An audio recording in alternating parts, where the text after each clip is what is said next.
Heather, I believe indie rock band Block Party said it best when they said the price of gas keeps on rising. Nothing comes for free. Nothing.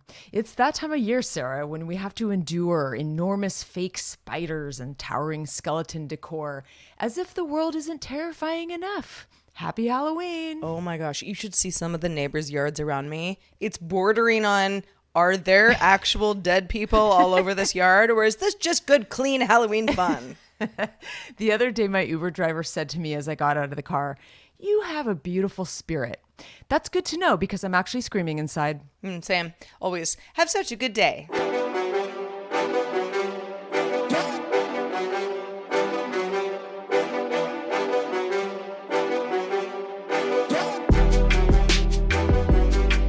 Hello, world. We didn't see you there. Welcome back to Have Such a Good Day, the show that wants you to do just that. The show that unpacks the absurdity of everyday life. It's like listening in on like a real intimate conversation between two friends. Like you're in on the joke. That's actually exactly what it is. It is, pretty much. Exactly. I don't know that it is any different. But join us, won't you?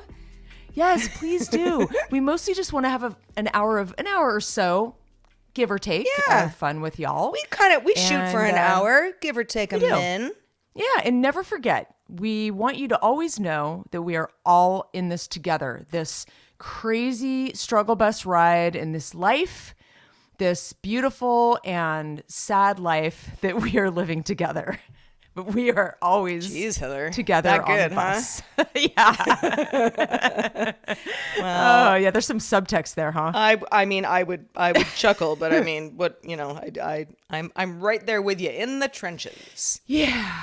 In those trenches, it's Saving Private Ryan over here. But I did have something. I was about to say like super fun that I did that I know that you'd appreciate, Heather, but I'm not sure that I found it fun, but I think you would find it fun. Okay. And this is a movie that I watched the other day because I don't know why I don't know why I do these things sometimes, but I was like, I don't want to watch like a show. I don't want to watch like a home remodel on HGTV. I don't want to watch reality TV, but I want something. I want to like watch a movie. I don't watch movies very often. You don't. I know. No, I mean, you kind of got out of the habit. Maybe you used to. once a week. Maybe I'll watch a movie. And this is going to the theater is a whole other thing, which I almost never do. Although I'd like that to change. But I was like, let me dip into some Heather territory. Like, let's go back to the 1970s, shall we? Yes, my favorite decade. Let's find a little something. I've got a couple hours to kill. So I'm at the edge of my seat. For no reason in particular, I decided to choose Al Pacino's first starring role ever. Ooh. He had been in movies before, but not as, the lead actor. Do you know offhand what movie this is? I want to say that it could have been... is it the one about the It's not New anything York Godfather gay scene? related. No, I know. Yeah. I would say it could have been the one that I'm thinking of is where he has to wear what is it? I know what it is.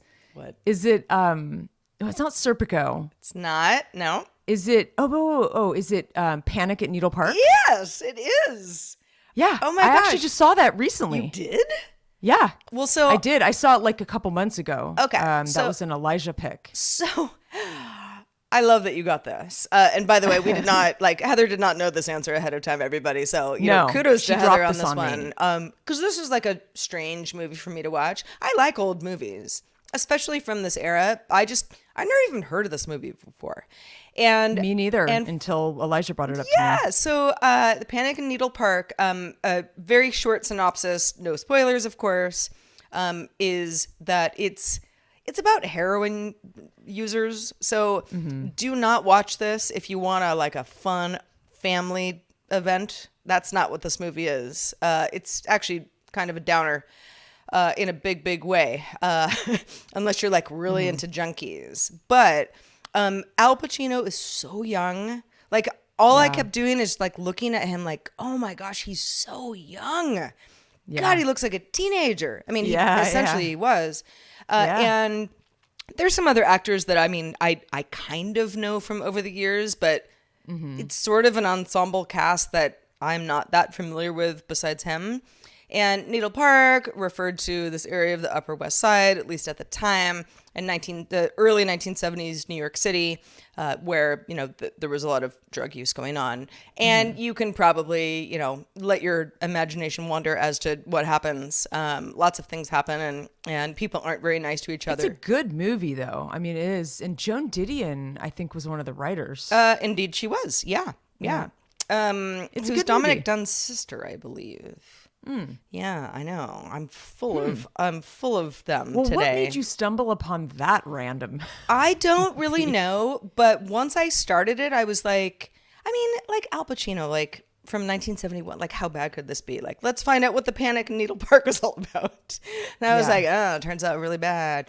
But it's a period piece that's so, the cars. And I love that's and part of the reason old, why I like, watch fur stuff from that era. coats, and that like the seediness of a costumes New are York great. City that doesn't exist anymore, or at least not in this And particular it was form. like winter. It was kind of like wintry, wasn't it? Yeah, a lot of that, and just something that is always. To this day, I would say. When I visit New York City, I always feel like a little bit of an imposter because I'm such a like California person. I love being there. I've damn near moved there many times in my life. Never totally off the table, but I always feel like this isn't really me. Yeah. And especially when it's that kind of old style, like, oh, 42nd Street is really seedy. And, just stuff where, sure, you can get a lot of that in any city, particularly New York City. It's not as if it is without problems these days, but it's different. And so you watch this, it's like Taxi Driver. Another, great example of like that era of movie where you're like, I wish I would have been there just as a fly on the wall. Yeah. Back in totally. the day. It So was anyway, like a I watched it heyday. and I won't say I really liked the movie that much because again, it's like it ends and you go, oh, that was a bummer. But Yeah, anything about drugs is like can be a bit of a downer. it doesn't end happily. Okay, so tiny spoiler, but you could probably have gleaned that already from the name of the movie. But it was still fun. It was fun. Yeah. I enjoyed it. And here's the thing. This is, I think, the lesson where you just kind of stab and like pick a movie like you did. This is what Elijah tries to encourage me to do because we can preview everything online. We can watch trailers. We can read reviews. He loves to dive into something and not know anything about it. There's I'm something with him on that. really Yeah. special about that. And we actually ended up watching a classic movie. It's called Freaks. Some of you guys out there will probably be like, oh yeah, totally. It's kind of like if you like, it's not really, really horror, but it's like kind of in that genre, but it's not really scary. It is so classic though. It's like, I feel like now I'm a legit horror aficionado having seen it. I felt like there was like a hole that it filled when I'm like, oh, now I see why people talk about that movie. It was because it's so quintessential. And it was one of those movies that didn't feel like it ever got filmed. Like it was so real and from the 30s. It's like it's an old movie. No one in there is alive. Like none of those actors are still on the planet Earth. Yeah. But there's something about some of these movies, especially the older movies, that I can't picture, and being a producer, this is part of my problem, is I picture the set. I picture people with clipboards and their walkie-talkies, and I picture a director in a director's chair and a camera and these cranes and dollies. And it's like, there's some of these movies that are so authentic that I cannot even picture anybody actually. They were just, it's like a tape that you found on the side of the road of like a real live, like a real thing that happened. Anyway, so yeah, I'm really glad. See, it infused a little bit of new inspiration in your life, Sarah. Yeah. And I don't know. Good exercise. I happen to be, I was surrounded by my animals, but I was alone. Nobody was with me. I wasn't like, hey, do you want to watch Panic in Needle Park with me? But if I had somebody that was around, like I don't know if it would have been as fun. Not to say that you and Elijah Yeah. aren't great movie partners, because clearly you are. But it was like this weird thing I did by myself for a couple of hours one night where I was like, that was so weird. And, I think I it's a really fun enjoyed it. activity. Yeah. Yeah, that's great. And it's funny you say you think Elijah and I are great movie partners. Well, it's funny you say that because I think we are in some ways, but there's definitely a fundamental difference between he is just like he can go in blindly on anything and finish it to the bitter end, even if it's like really hard to watch. And I'm not talking about just Oh, horror. I'm talking yeah. about like Just a any movie that's movie. just kind of bad, but like there's something redeeming about it. And so he doesn't get antsy and get on his phone and get distracted and not want to watch it. Like I do that more where I'm like, this is bad. This is like C movie bad. Like I can't watch it, Like this is just and he'll watch it to the bitter end and he'll review it on his little app. And then sometimes we argue about it because I'm just like, I want him What is to his watch more little TV. app?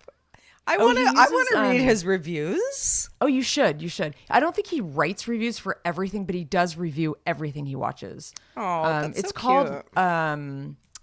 I might have to get I back to mean, you on you that, don't but you don't it's have cool. to like I'm on tell it us too. right now, in case he's like, Okay. please don't tell everybody about it. But yeah, I would like to read those reviews. Yeah, no, he's funny. He definitely, when he's like inspired, he'll write a review. Yeah. So anyway, Letterboxd. People probably know it. Oh yeah, It's yeah. Letterboxd, Boxd. And what you do is you create a list of like it's a social film thing. So you can track everything you've watched and share with friends. And then he finds it. I mean, he finds great reviews on there, like funny stuff. Like we'll watch something and he'll be like, this person put it, perfectly. We watch a weird movie and then it's just like some hilarious, amazing review from, some director somewhere or whatever. It's a cool tool. In fact, I've probably pitched it on this very show before. I'm familiar with it. I don't use it. I like the whole review process. This reminds me of another rather strange conversation I had with a friend, old friend, known for a long time. He and I talk a couple times a year, kind of thing. And he had it was my birthday recently, and so he had said happy birthday, so we were kind of like, oh thanks, how are you, how's the wife and kids, kind of thing. And he said, we sort of small talk back and forth, and then he goes like, yeah, I'm just reading like all of your Yelp reviews that you used to write about various like restaurants and businesses. And I was like, Yeah. why? And he goes, I don't know why, but somehow this is part of your contact information in my phone. Like like, I don't like, why are like, is your Yelp account part of like your like iOS contact information? I was like, I don't know, man. No one else has ever mentioned this to me. And he goes, yeah, but like, what about this like VW dealership you went to that one day? Like, you were really mad that day. And I was like, yeah, I'm still fucking mad at those people. But that was like 2008 that I wrote that review.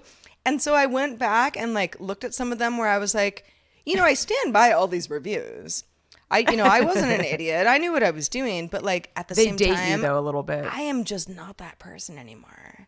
Yeah, You really gotta rile me up to like be like, I'm gonna log in Okay. somewhere and like Yes. tell everyone else that a restaurant kind of sucks. Like, what was I doing?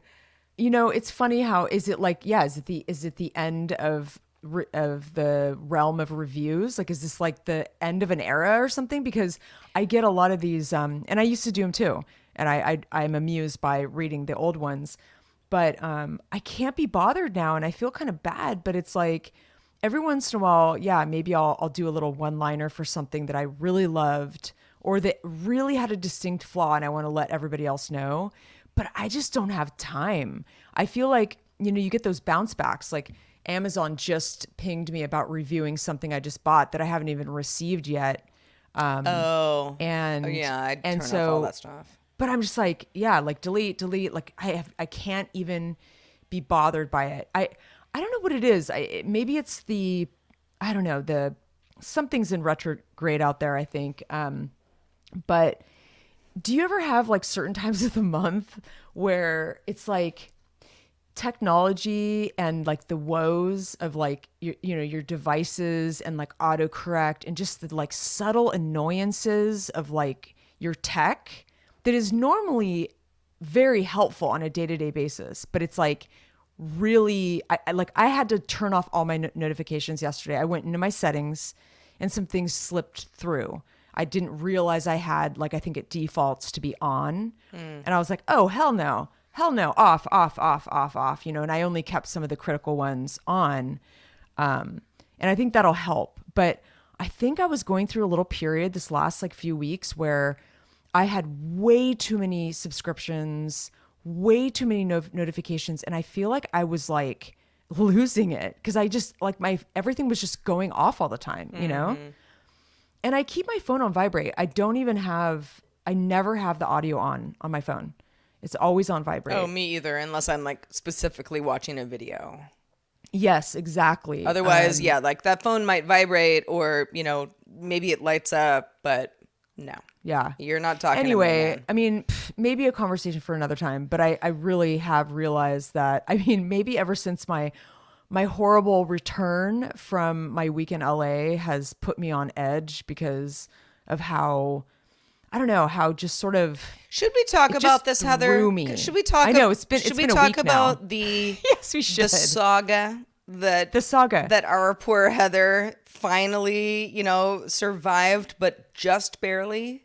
Yeah, just barely. I like to call it a mini Odyssey. In fact, I should probably reread the Odyssey because I mean, it's hard to really compare long. my experience to like a 10-year like trip trying to get home. Yeah. Mine was more like 10 hours, maybe 14 or something like that. I did calculate it. I think it was an astonishing like 14-hour travel that should have been like 3 hours. Okay, let's start at the beginning. What happened? Okay, so basically everything has been peachy with this airline. I've gone to LA, as you guys know, quite often over the last however many years. It's a direct flight from literally like a 12-minute drive to the regional airport nearby, to Burbank, which is another regional small easy airport to get it in and out of. And so I caught myself sort of, a lot of people when I was down in LA, like, oh, wait, how'd you get down here? Did you drive? Like, what, and so I explained, Avelo, it's this airline. God, door to door, it's so easy. It's amazing. It's like a couple hours door to door. It's like the most incredible, easy thing ever. And then Avelo operates out of the Sonoma County Airport too. That's near me. Which it should fly. Like I want to write them a letter because, well, I actually already wrote them a letter today with all of my receipts because I want to get reimbursed. But I want to write another letter that talks specifically about how great it would be if, your airport is still a 4.5-hour drive away. I feel like it merits a quick flight. That's neither here nor there. So I had a great trip. I had a really fun time in LA. I didn't want to like overshadow that with my trip back, but everything was smooth and great. And maybe that's why this happened because, you got to have the downs with the ups. It's a yin-yang all the time. Life. It's a yin and yang. Mm-hmm. It really is. And I'm so aware of that. I think part of the problem is I'm so hyper aware of the yin and the yang and that, wait, I've been riding a good wave. What shoe is going to drop, like when is it going to drop kind of thing. And when I remember very specific the moment that I was kind of bragging about how great this situation is that I have where I can just pop down here. It's so easy. And I kind of thought, the superstitious side of me thought you're getting a little cocky. Myself. What if, you're jinxing something. Yeah. Cause I'm kind of that person where I'm like, I don't like to state things too succinctly, like out loud, because I feel like it has a jinx thing. It's like it gets thrown out into the universe and it kind of changes things. Yeah. Anyway, I'm weird like that. And again, we're all weird. So that's my weirdness. So anyway, everything was fine. I mean, my flight was on time, but I got up at 5 a.m. It was an early flight. Everything was pretty smooth, until we got to my town and we were circling. There was a lot of like thick fog.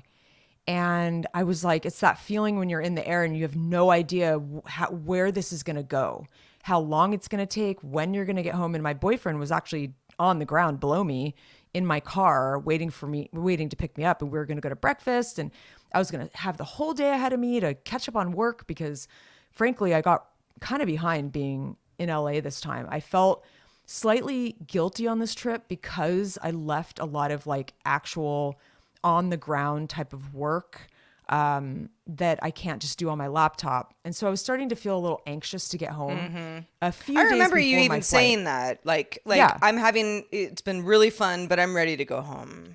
Yeah, it was actually like many days before my flight. I was already kind of like chomping at the bit, like I gotta get home. Get home, and I couldn't even record the show where I was staying, which I wanted to, but there were so many people in the house working remotely that I couldn't. There was nowhere I could go to like speak loudly in a microphone. So we pushed the show for me to when I got home on Thursday, and it was like no problem. And then this whole thing happened, and they were it was kind of scary too because they were circling. And then they would like shoot straight up, like at an angle, like a very strong, like they went straight up in the air. And it was like, everyone was like, whoa. And anyway, long story short, they obviously didn't know what to do because they went up and down about 4 times, circled about 4 times. And then I figured they would just maybe land at like the nearest airport. Which in my mind was something that wasn't where they actually took us. And yeah, so they said they have to gas up. So they said they're going somewhere that nobody heard on the loudspeaker because it was so staticky. And I just thought I heard Medford or something, like, which is on the border of Oregon. Not convenient, but it's only 3 hours. Right. They dropped us off at Redmond, Oregon, which I've never been there. I've driven like through It's some of those Amazon's areas to Portland. headquarters. That's Microsoft true. headquarters. That is true. You're right. Kind of a big deal in certain circles, but not an airport you want to land at unless you're going there specifically. No, and I will say it was a tiny, tiny airport. Like the air traffic controller was like pulling her dreads out. Like, you can't land here. Like, we can't accommodate you. We didn't expect this. And it was just chaos. It reminded me a little bit of like early pandemic days where they ran out of cars. You know, they couldn't, like, there was a lot of issues with like supply chain and like all these things. And it was just so touch and go. You had to make a decision on the plane. Like, do you go fly back to Burbank from Redmond? So you're basically flying all day, get dropped back off down there, which I considered, or I just get off the plane and try to find a rental car, but that was no guarantee. So I was like on my phone, my heart was pounding. I got on Kayak, I'm booking booked a car.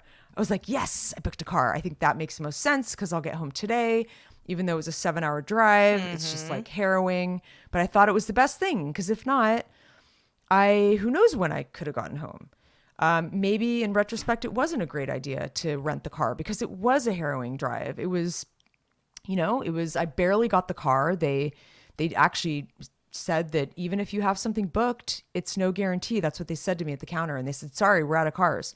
But I jumped over to a different rental car service and they hooked me up. But it was just like, it was just a really janky car. It was like smelled like smoke. I mean, it was just like the whole thing was just unsavory. And it was it wasn't even a 7-hour drive on like a big highway where you're like on the 5. I'm not even kidding. When I looked at like my Google map, like to get home, it was like 2 pages long. It was like highway here, highway there. And it's like 2-lane highway through forests of nothing, no service, no cell service. I mean, it was just this harrowing drive through a lot of the... And not just a harrowing drive, but something that you had to do on top of just trying to get home, where you're just like, okay, I'm going to do this and I'm going to run on fumes. But I was totally on fumes. What the F is going on? I felt like I was talked so to like you. I think it was about 5 hours into the drive. Yeah, you did. Because we talked. I was also in my car, but I was just doing something dumb, like, going to the beach or whatever. I was pretty traumatized. Yeah, and you were like, I was like, Heather, why don't you just like, I don't know, find a motel and, call it and just relax. Take And a you're bath. like, I'm 5 hours into 7 hours. Like, I'm going Yeah, home. yeah. I was like, God, There were you've actually been driving for 5 hours already? Wow. No, it was rough. And it wasn't even like easy driving. It was like, it was in the middle of nowhere. And there was a period of time where I had no cell service, hence no map, hoping I was going in the right direction. It was kind of harrowing. And then I actually went many hours through the forest where they just had the fires. So they were doing a lot of construction and they stopped you That's because always they would fun. make it 1-lane road. And I mean, it was a saga. It really was. By the time I got home, it was cute. My boyfriend got me like my favorite sushi roll and some edamame, and like he didn't. I didn't ask him. I told him that's what I wanted, but then he also surprised me with a bottle of sake, and I thought that was like coming home to that was so wonderful. It's kind of one of those things where you're like, hit me.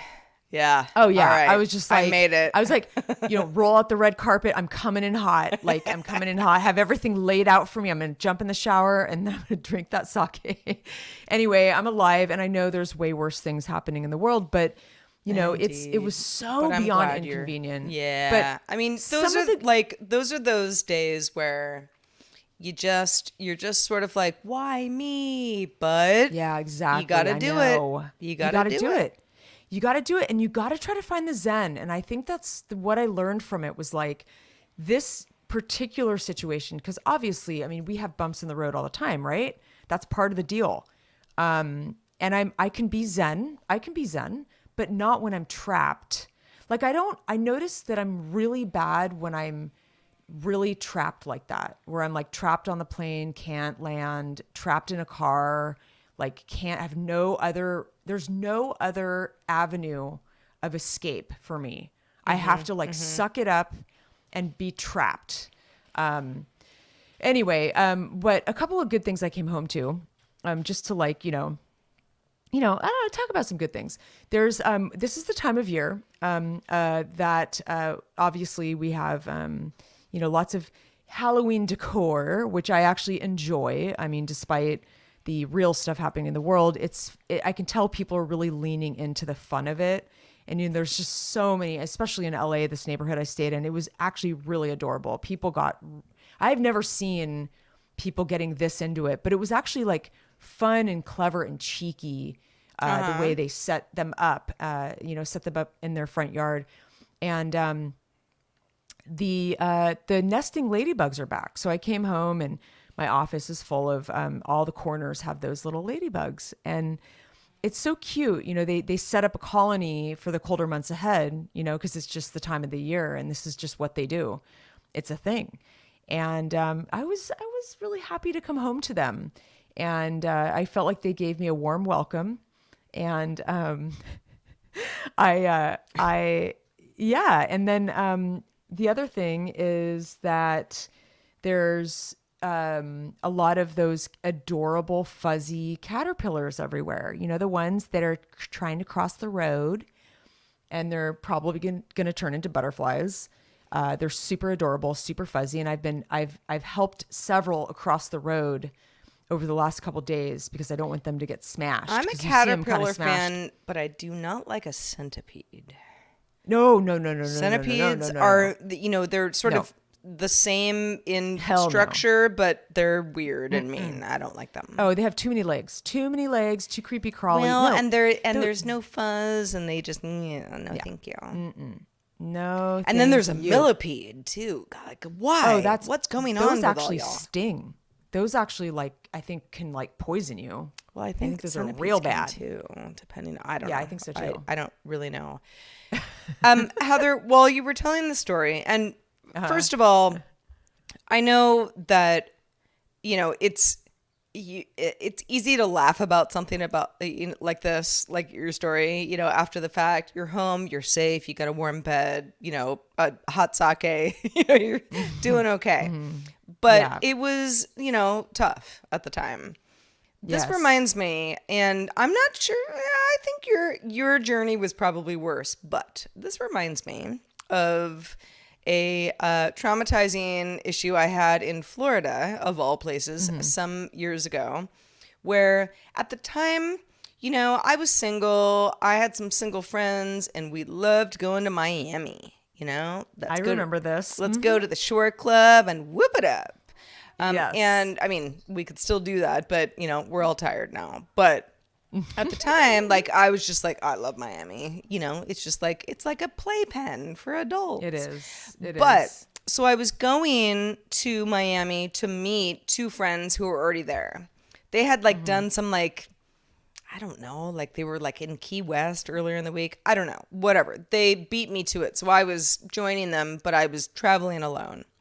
Well, there was some sort of a lightning storm of some kind, and we couldn't land in Miami. And it was the same thing. Like there was like, it was sort of like, oh, we'll land in Fort Lauderdale. No, we're not going to do that. Okay, we have to go to the other side of the state and land in Sarasota. Oh, great. Now, Florida is a rather lean state, when you look at it, from left to right.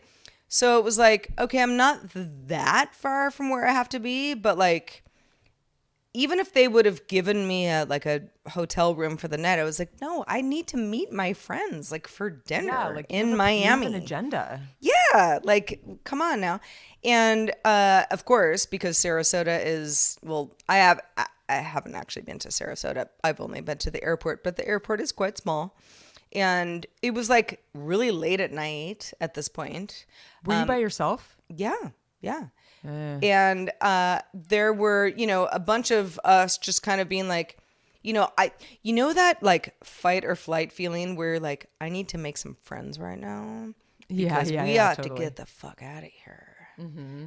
That's what I did. So I was like, there was like a girl at the rental car place and like there were only a couple of rental cars. So like people were going to have to carpool. Yeah, the same thing happened to me. Yeah. I was actually going to carpool with this seemingly cool chick, but I decided to go on my own. But maybe it would have been better. And then I would have cried in front of them and well, yeah, no, I mean, I remember in this, I don't remember the night. I've tried to bury it from my memory as much as possible, but like, I remember going up to a girl and being like, hey, like, let's split this, right? You're going to get a car and I'm not going to get a car. So like, let's split it. And she was like, yeah, cool. But like, I already said I was going to do it with this other girl. And I'm like, let's the three of us split it. We're all going to Miami, right? Yeah, we're all going to Miami. Okay, let's do it. Well, we still had to drive across the state. How long was the drive? Probably about 3 hours. Okay. It wasn't as, it could be worse. It could be worse, but it was like, my entire night was, I was just trying to get to my hotel in Miami in one piece. Like dinner was now off the table. My friends were doing other things. I was like, don't wait up for me, like kind of thing. But on the drive, like, so here I am with this woman who's driving. I don't know her. Another woman, for some reason I was in the back seat. I don't know why, but another woman in the front seat.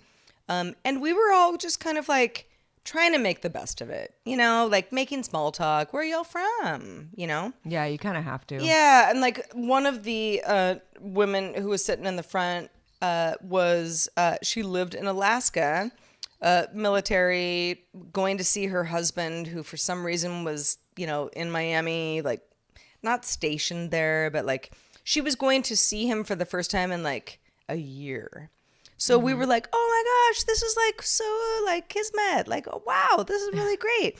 But the more we got to talking, the more I realized she is not the kind of person that I would want to hang out with in real life for a variety of reasons. You could probably just like pick up on that. So I was like, I got to get the fuck out of this car. But I need to get to Miami really first. It's like, I think it's this, it's out of your control. I think it's a pretty common thing. People don't like to not be in control. But it's a lesson. It's a lesson that shit happens and you kind of have to you have to try to be flexible. It's hard. It's definitely like takes a lot of practice, I think. And I think as we get older, it gets easier to just, the woman next to me on the plane, she was she had to be in her 80s, would just continue to read her Kindle. She's like, all right, I'll just get home late. No Yeah, big deal. I book's was like, good. wow. Yeah. Yeah. I mean, I kind of envied that. I've been there before where I'm like totally out of my hands. I'm just gonna, just be zen. Yeah. I would like to say that that is always the way that I handle situations, but it very much is not. No, it depends on the situation. It depends on I remember where I'm at. that night, like driving through the Everglades on some highway in cool. Florida, being like, I might not make out alive. I don't know. That's how I felt. We're gonna try to get to Miami, and we did, and it was fine. Like it was actually so like the three of us. Again, one of the women I ended up not liking at all, but like the three of us sort of like we all were staying in hotels somewhat close to each other, so it ended up being pretty convenient. And the one who rented the car was the one who like had the car. So I was like, I'm just going to get out here and I'll see y'all. Bye. Have a nice life. And they were like, bye. Have a nice life. And that was the end of it. Yeah. Weird. It is weird. Yeah. That's kind of why I didn't want to drive with other people. I don't know. I guess I wanted to be in my own little Well, bubble. especially because you were staring down a really long drive. Yeah, and I wanted to talk on the phone. Like, I didn't want to, Yeah. I'm going to be on the phone the whole time with like 3 other people in the car. Of course, I think yeah. that's rude. Yeah, I wanted to have my space. But what I was asking, so the one little piece I forgot to mention is I had found out from the kind lady next to me that the airport that's near my house was built a long time ago, historically was built to help pilots land in fog. That was the whole reason, because I was like, why would you have an airport? We were all talking about it on the plane. This is like the foggiest place in the world. Why would you put an airport in? Why don't you just do it a little more inland? Just go a little more east. What is the deal? We were just like actually feeling a little crazed about it. Like, why? And then I found out that it was actually an airport built specifically to help pilots land in fog. So I was like, well, why couldn't he land then? Like what I wanted to Google it or figure out why some planes can land in fog. And I was sort of thinking about the technology of landing in fog. Is it the airplane? Is it the pilot? Yeah. Is it the time of day? Is it the particular runway? I don't know. But I thought it was sort of an interesting thing to research because I kind of didn't understand, because I've landed in fog before. So it was definitely an interesting, unexpected journey. But I'm alive, and I'm not going to get on another plane for a while. In fact, I pushed my next trip because I was a little bit like little PTSD, hard to not have that feeling, especially when, you're experiencing these things that normally you hear from your friends. But, situations like that, there comes a point where you have to, you could try to take control of the situation, but it won't get you anywhere. You have to let go and just you can be pissed about it, but you still have to let go. I know. And that was the hard thing. Yeah. And funny, because I asked a couple of my friends who I find to be more on the Zen side of things. And I was like, how would you have reacted? I want to know, was I overreacting? Would you be upset? And then they both were like, oh, hell yeah. I'd have been so upset. Yeah, I would, so I was like, okay, I'm not crazy for. Listen, anytime you have to land at an airport that you weren't destined for and drive 7 hours home after already, circling above the earth for some 4 hours. Yeah. That's a bad day. It's a bad day. It's a bad and plus, day. it's like, that's a far airport. It's like, I get it if you're like your experience. Why didn't they land in Medford? There's airports. Why Redmond? And then again, it's probably bureaucracy and paperwork. Then you get into weird little municipal airports where they're like, we didn't have a runway available. We can't have. There's a lot of that just because I'm near one as well. Currently, where it's like, yeah, you'd think like you guys, you could handle it, and they're like, no, we can't. Too Yeah, bad. no, there's a lot of that we don't understand, Yeah. but other than that, I went to a you know, it's not all bad. It's good to be home. It's beautiful, cold, very crisp and cold weather up here. Apparently there's a cold front coming from my favorite state, Oregon. I curse you, Oregon. But we went to like a private Halloween party last night, and it was an adult party, which to be honest, I'm trying to remember, you know, well, I guess I've been to a lot of adult Halloween parties, but this just felt more adult for some reason. And everyone was, you know, dressed up. I didn't dress up. I just wore like black and kind of festive, but I didn't wear a costume. I'm invisible. That's my Yeah. costume.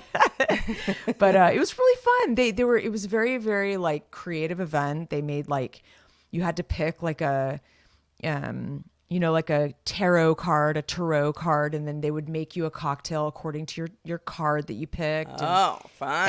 And yeah, and they told ghost stories, and it was actually like very cute.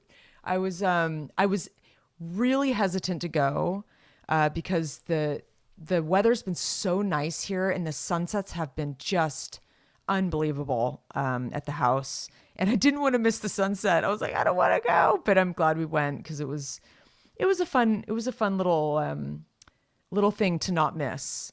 So I'm glad, Heather. I'm glad you survived. You know, you survived and you will thrive. And yeah, I mean, I kind of like, sometimes I listen to these stories and I'm like, I know it sucked, but like it also sounds kind of fun. And yeah, kind of in a and weird, adventurous. Like once you're way. like home safe, you're like, that I did that. I did that. Well, you Yeah. know why? Because honestly, a lot of those really challenging experiences in life become the ones you really learn from. Puts hair on your And chest. puts so hair to on your speak. chest. Yeah. Yeah, absolutely. And maybe I needed one. Maybe it was time. Maybe it was my time. But hopefully I hopefully I don't have to have one for a while. Maybe I'm like, I can ride a good wave for a little bit. Thanks. Yeah. Okay, thanks. Bye. Let's keep her simple for our Heather Frank, all right? Thank you. I appreciate universe, it. that would be nice. Thank you. Real quick, I want to just because we're thinking about yesteryear, I wanted to I was having a conversation with people earlier on DTNS about our, social media handles. You know, but back in the day, it would be like, what's your Twitter handle? It's like not Twitter Oh, yeah. anymore. Everything's a dumpster fire these days. Yeah. But, someone was like, well, how'd you get Sarah Lane? I said, oh, I was just early. I mean, back in the day, like I didn't do anything special. I just, I was just the first one. There are a lot of Sarah Lanes in the world. I'm aware of this because I get Gmail messages intended for somebody other than me quite often. And sometimes they're like kind of serious where I feel compelled to write back and be like, I'm so sorry, but you've got the wrong Sarah Lane. That's not me. But best of luck with your child, that kind of stuff where I'm like, oh, God. A lot of Sarah Lanes. But for some time, I was always the only one. And you would have been the only Heather Frank, yeah, because you're just the first. I was the first Heather Frank on the internet. And I mean, yeah, right. And I'm still I have SarahLane.com. That's me. And most of my social media stuff that's like legacy stuff is all Sarah Lane. But I've had to get creative. I'm Sarah Lane Rocks somewhere. I am Sarah Lane in other places. Where I'm like, who is this other bitch that got here before me? I don't know. But I don't know. I find the whole thing funny because I was having this conversation with some people who have sort of creative handles where they're like, I don't know, it seemed like a good idea at the time, but now I always have to explain it to somebody. Yeah, like this is an old moniker. Yeah, and it was a joke, but it's still I'm, now I don't know what else I can do. And the other person who has the same name as me they're not gonna give me the account. And I'm like, Yeah, it's good to be. It's good to be at Sarah Lane here and there. You know. You know what it also does? It dates us. Yeah. I feel like a little dated because yeah, it's kind of like I'm getting like my iCloud is so full and I do not want to buy any more space. But I also don't want to go through and delete because I know most of it is my photos. Like I transfer my photos to my computer, but I like to have them on my phone because I want to reference them. I often reference the past, and I like to have my library there. And I know I need to go in there and delete some old ones. I just don't know which ones to delete. And I keep getting every single day. It's so full that every single day, at least once a day, I get a message. And it kind of makes me feel old because I look back at my photos and I've got photos in my phone from like the early aughts, Oh, I do too. Yeah. And I'm like, I got it. I don't know. How do you handle that? Maybe you don't have as many photos as I do, but man, I gotta do something about this. I do a lot of culling of this stuff. One of the things that you probably know about this, but if you don't or haven't thought about it, is there's a lot of media in iMessage. I'm talking about, iOS specifically. Oh, yeah. Like so many like screenshots and photos and That's videos that true. people send each other. And it's not even necessarily something that you're don't like need to even keep saving to your own role. But that all, I actually just went through and like sweeped out a bunch of things in iMessage. And I mean, it's like many Maybe I gigs should do of that. storage. So maybe that's part of it. I think that might be. Yeah. I mean, it's Yeah. a place to look at. Okay. Yeah. All right. Well, thanks for the tip, Sarah Lane. Well, you're so welcome, Heather Frank. Also, speaking of another tip, actually, from one of our Discorders, Ed. He's been with us for a little while, and he's always got some good notes and suggestions. So he said the other day, Heather, if you like listening to soundtracks, which I've mentioned many times before, that I love Ennio Morricone and other Italian, not just Italian, but mostly Italian, sort of film composers, who have scored a lot of the films that I love. A lot of these Italian horror, the giallo films is what they're called. He wants to recommend this website called What It Do Archive Group. Their last few albums have been imaginary soundtracks for non-existent films. So what I'm getting from that is that, yeah, they're just being creative. They're like, if there were a film like this is the music that would go for, like, they're just creating the soundtrack before the movie even exists. And the band Timber, is it Timber Timbre? I don't know how to pronounce it, but also got asked to provide a soundtrack for a film. I think it would which be got Timber rejected. They're just being cheeky with their spelling. They're being cheeky. Yeah. I like a good cheeky spelling. I do too. So apparently, they provided a soundtrack for a film which got rejected that they put out separately as Last X. That's worth listening to. So I'm definitely going to check this out, Ed. This is totally up my alley. Ed, it's like you like gave Heather a gift. You did. Because like even Heather and I was like, do you understand this? And she's like, yeah, no, I get it. I'm like, I got because it. I don't really understand this. And like we even talked about this. Anything to do with giallo films, I love. I love the art. I love they're just my favorite. I love the time period and the cars and the costumes and just the vibe. It's no Needle Park, Heather, but we'll take it. Oh, Italiano. Yeah. I mean, who doesn't like this? Well, listen, y'all, we're gonna wrap this show up in a couple minutes, but just a reminder that we are on Patreon, and your direct support helps us keep this show afloat week after week. We had a doozy last week, and we really appreciate your patience. We're glad to be back. This is a bright spot in both Heather and I's week every week, so we're so glad to have you along for the ride. If you're not a patron, that's cool.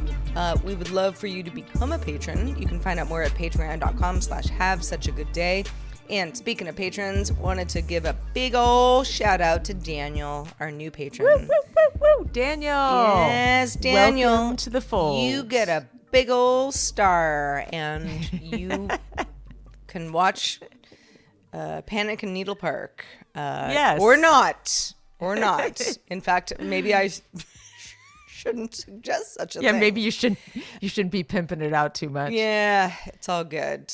Listen, Not for young the Al faint of Pacino, heart. what's not to like?